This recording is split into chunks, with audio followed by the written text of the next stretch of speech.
In this guide video, I'm going to show you the procedure on how can you share Spotify playlist.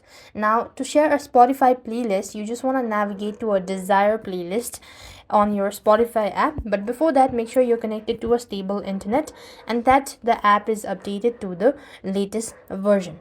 Now you want to first thing first open your library section, or if you don't have it on the library section, you could go to the home page itself as well. Now I want to go ahead and first thing first create a playlist, right? And once I'm done creating a playlist, what I need to do is just click onto the three dot icon right over here, or when you open the playlist, then click on the share button. Now as you click on the share button, you will then be able to choose whether you want to copy link, direct share on different platforms such as WhatsApp, Instagram and all that stuff. You click onto one of these options and then select the contact to whom you actually want to share, and that is how you should be able to share Spotify playlist on your device. I hope the video was helpful. Make sure to like, share and subscribe. Thank you for watching. See you in the next video.